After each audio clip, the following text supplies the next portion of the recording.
Jean-Michel Bernard, c'est d'abord un pianiste exceptionnel qui a un style qui est à la fois carré et sensible et extrêmement influencé par la musique noire américaine. Le fait qu'il ait joué avec Ray Charles pendant toutes ces années, qu'il ait accompagné, ça donne tout de suite une idée de son niveau. Il a un swing très sobre. Il est très carré et en même temps très sensible. Je n'aime pas du tout les pianistes qui sont trop expressifs. Notre collaboration, elle est assez, elle est parfois aléatoire. C'est-à-dire qu'il a, comme beaucoup de compositeurs qui ont autant de talent, et toutes les mélodies existent dans sa tête. Alors il les cherche, et parfois il a le complexe de vouloir compliquer les choses. Et moi, j'essaye de simplifier. Je vais isoler. Il va me faire une proposition, je vais isoler un élément et lui dire tu commences par ça au lieu de le mettre au milieu, et puis la partie du milieu on n'en a pas besoin. Et voilà, moi je trouve que surtout sur la Science des rêves, il a apporté une sorte de mélancolie mais qui n'est pas sentimentale. Et pour moi c'est très important. Le fait qu'il soit interprète et surtout de sa qualité permet d'avoir une communication directe. C'est-à-dire qu'il va me proposer une mélodie et je vais lui dire mon sentiment immédiatement et puis il va corriger, il va faire évoluer sa mélodie en fonction de mon sentiment en direct. Ça ne se passe pas par des rendez-vous avec on prend des notes. On se sépare, on se retrouve une semaine après, on voit les changements. Ça se passe de manière beaucoup plus intuitive.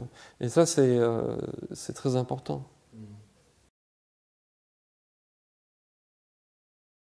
Ça m'est arrivé de lui demander effectivement de jouer la même mélodie à l'envers. Pourquoi je fais ça? Parce qu'il a besoin... C'est comme quelqu'un qui est tellement habile au dessin et qu'on voulait capturer quelque chose de plus fragile, on lui demanderait de jouer de la main gauche.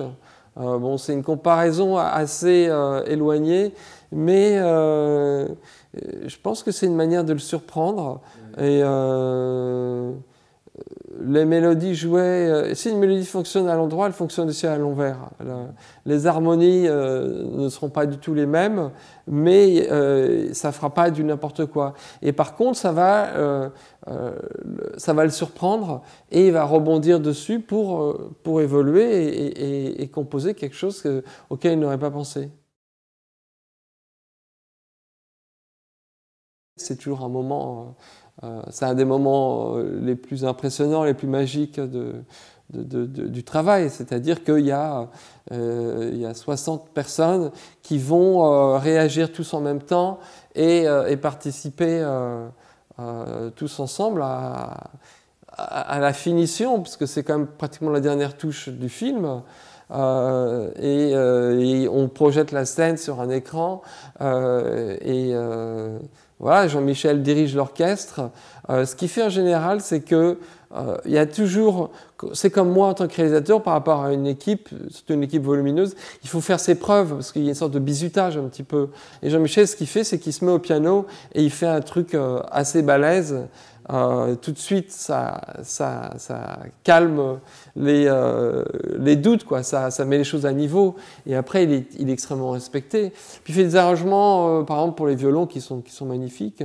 Et donc, il a une participation à 100% des musiciens. En ce moment, ce qui se passe, c'est qu'on a repris des thèmes que ma maman a composés il y a une vingtaine d'années. Elle a un style un petit peu entre Debussy et Satie, un peu plus moderne. Il les joue au Rhodes ou au Wurlitzer, donc au piano électrique, et il apporte quelque chose de très carré, de moins sentimental, qui me convient parfaitement et je trouve que c'est magnifique. Cher Jean-Michel, j'aurais souhaité de tout cœur être ici, au Rex, avec cet orchestre et peut-être t'accompagner sur certains morceaux à la batterie. En revanche, ça, c'est peut-être plutôt pas mal pour toi que je ne sois pas là, parce que je les aurais peut-être massacrés.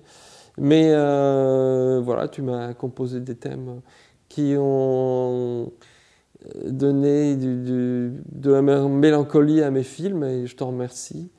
Et je regarderai le résultat comme je pourrai, et j'ai hâte de voir ça. Donc bonne chance et bravo encore.